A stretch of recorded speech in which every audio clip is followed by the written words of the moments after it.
പാലക്കാട്ടെ സ്ഥാനാർത്ഥികൾക്കെതിരായ youth Congress ആരോപണങ്ങൾ കാര്യമാക്കുന്നില്ലെന്ന് DCC president A Thankappan. PK ശശിയുടെയും എ സുരേഷിന്റെയും UDF-ലേക്കുള്ള കടന്നുവരവ് മുന്നണിക്ക് ഗുണം ചെയ്തു.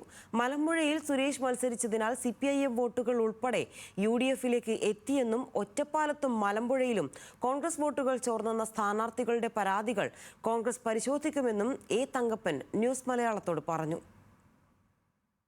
സംസ്ഥാനത്ത് വലിയ UDF തരംഗമാണ് ഉണ്ടായിട്ടുള്ളത്. എന്നാൽ പാലക്കാട് വലിയ രീതിയിലുള്ള ഒരു പ്രതീക്ഷിച്ച വിജയം ഉണ്ടായിട്ടില്ല എന്നൊരു അഭിപ്രായം UDF-നകത്ത് തന്നെയുണ്ട്. അത്തരത്തിലൊരു അഭിപ്രായം തന്നെയാണോ DCC പ്രസിഡന്റിനും? എങ്ങനെ പറയാൻ പറ്റൂ? 2 സീറ്റിൽ നിന്ന് 5 സീറ്റായ അത് 2-ന്ന് കമ്മിയാണോ? നിങ്ങളുടെ കണക്ക് കൂട്ടലിൽ 5ആണോ വലുത് 2ആണോ വലുത്? 2-ന്ന് 1 നഷ്ടപ്പെട്ടു പറയാ. അത് 5-ന്ന് മാത്രമല്ല, 6ാമത്തെ സീറ്റ് വരുന്നത് 1500 വോട്ട് കിട്ടി 6ാമത്തെ സീറ്റ് കിട്ടുക എന്ന് വെച്ചാൽ ചരിത്രത്തിൽ ആദ്യമായിട്ട് ഒപ്പമായിട്ട് വരിക. അപ്പോൾ വിജയം തന്നെയല്ലേ ഉണ്ടായത്. ഇവിടെ തരംഗം ഉണ്ടായത് ചോദിച്ചാൽ ഈ ജയിക്കുന്നതല്ലേ ഏറ്റവും കൂടുതൽ വോട്ട് കിട്ടണം. ജയിക്കുന്നവരും തോൽക്കുന്നവരും അത്ര ഇതായിട്ട് പരാജയപ്പെടണം. ഗണ്യമായിട്ട് വോട്ട് ഷൊർണൂരും ഒറ്റപ്പാലത്തും അതുപോലെ തന്നെ ആലത്തൂരും തരൂരും ഒക്കെ കമ്മിയാക്കിയിട്ടുണ്ട്. 35,000 വോട്ട് തരൂർ പോയിട്ട് 11,000 ആക്കി. VS വിജയരാഘവനടക്കം വലിയൊരു വിമർശനം ഉന്നയിക്കുന്നുണ്ട്. ജില്ലാ നേതൃത്വത്തിന്റെ ഒരു പിടിപ്പുകേടാണ് ഇത്തരത്തിൽ ചില മണ്ഡലങ്ങളിൽ പോലും പരാജയപ്പെടാനുള്ള സാധ്യത. അതെനിക്കറിയില്ല. അദ്ദേഹം പറഞ്ഞത് അദ്ദേഹത്തിന് വീട്ടിൽ നിന്ന് ഇറങ്ങിയിട്ടുണ്ടെങ്കിൽ അദ്ദേഹം പറയാൻ പറ്റുള്ളൂ. അദ്ദേഹം വീട്ടിൽ നിന്ന് ഇറങ്ങിയിട്ടില്ല എന്ന് വരെ ആ പരാമർശം ഞാൻ ശ്രദ്ധയിൽപ്പെട്ടിട്ടുമില്ല. ഇപ്പോൾ കഴിഞ്ഞ ദിവസം യൂത്ത് കോൺഗ്രസിന്റെ ജില്ലാ അധ്യക്ഷൻ ഒറ്റപ്പാലത്തെ അതേപോലെ തന്നെ മലമ്പുഴയിലെ സ്ഥാനാർത്ഥിയെ പറ്റി വിമർശനം, അതായത് വോട്ട് കുറയാനുള്ള ഒരു കാരണം അവിടുത്തെ സ്ഥാനാർത്ഥികളാണ് എന്നാണ് അദ്ദേഹം ഉന്നയിച്ചത്. എനിക്ക് അങ്ങനെയൊന്നുമില്ല. യൂത്ത് കോൺഗ്രസ് അങ്ങനെ അഭിപ്രായം പറയുക തെറ്റൊന്നുമില്ല. അവർ സ്വതന്ത്രമായിട്ട് യൂത്ത് കോൺഗ്രസ് ആണ്, അഭിപ്രായം പറയാൻ അവകാശമുണ്ട്. എനിക്ക് ജില്ലാ കോൺഗ്രസ് കമ്മിറ്റി അധ്യക്ഷൻ എനിക്ക് അങ്ങനെ ഒരു അഭിപ്രായമില്ല. സ്വതന്ത്രരെ നിർത്തിയത് ഒറ്റപ്പാലത്തൊന്നും വലിയ രീതിയിലുള്ള ദോഷമായിട്ടില്ല. അങ്ങനെയൊന്നുമില്ല. പാർട്ടി എല്ലാ വശവും ആലോചിച്ചിട്ടാണ്. ഒറ്റപ്പാലം നിർത്തുമ്പോൾ അദ്ദേഹത്തിന്റെ വരവ് എവിടെയൊക്കെ ഗുണം കിട്ടുന്നൊക്കെ നോക്കിയിട്ട് തന്നെയാണ് നിശ്ചയിച്ചിരിക്കുന്നത്.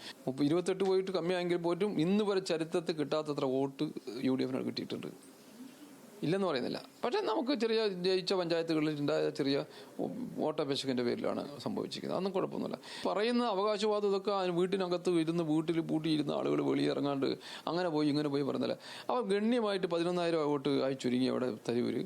അതുപോലെ തന്നെ നെമ്മർ 1500-600 വോട്ട് കിട്ടി ജയിച്ചു ആ സീറ്റ്. അപ്പോൾ 6 സീറ്റായില്ലേ, 5 ജയിച്ചില്ലേ, 2-ന്ന് 6 എത്തിയതല്ലേ. വലിയ ഇതൊന്നും പറയണ്ട. ഇത് നമുക്കറിയാലോ. പിന്നെ അങ്ങനെ ഒരു ഇതുണ്ടെങ്കിൽ ബൽറാമൊക്കെ ജയിക്കുന്നത് 8,000 15,000-20,000 വോട്ട് ജയിക്കും. അങ്ങനെ ഒരു കൊടുങ്കാറ്റ് അത് പോട്ടെ. മണ്ണാക്കാട് 39,000-ലേറെ വോട്ട് ആ പാർലമെന്റ് കിട്ടി. അങ്ങനെ കൊടുങ്കാറ്റിന് അതിൽ എത്തേണ്ടതല്ലേ, എത്തിയില്ലല്ലോ. അപ്പോൾ അങ്ങനെ ഒരു കാറ്റൊന്നും അടിച്ചില്ലെങ്കിൽ ഇപ്പോൾ ഒരു നല്ല രീതിയിൽ മുന്നോട്ട് പോയി മെച്ചപ്പെട്ട വിജയം, വോട്ട് ശതമാനം വർദ്ധിച്ചിട്ടുണ്ട്. ഇപ്പോൾ പ്രസിഡന്റ് മത്സരിച്ച നെന്മാറയിലെ ഒരു അന്വേഷണം ഉണ്ടാവും പരാജയത്തെക്കുറിച്ച്. വരട്ടെ, നോക്കട്ടെ എവിടെയൊക്കെയാണ് ഇത് വിട്ട്. നമ്മൾ അതിനല്ല, അത് പോയതിനെ തിരിച്ചു പിടിക്കുക എന്നുള്ളതാണ് പാർട്ടിയുടെ ലക്ഷ്യം. അതിനുള്ള ശ്രമം നടത്തും. പഠിക്കുന്ന വേണ്ട, അതങ്ങനെ വീണ്ടും പോകുമൊന്നുമില്ല. അത് തിരിച്ചു പിടിക്കും. PK ശശിയും എ സുരേഷും വന്നത് പാർട്ടിക്ക് ഗുണമാണ്. പിന്നെന്താ, ഗുണം തന്നെയാണ്. നമ്മൾ വന്ന ആളുകളെ അപമാനിക്കാൻ പാടില്ലല്ലോ.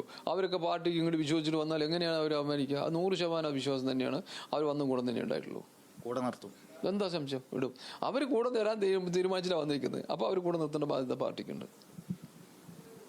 സച്ചിൻ വള്ളിക്കാട്, ന്യൂസ് മലയാളം, പാലക്കാട്.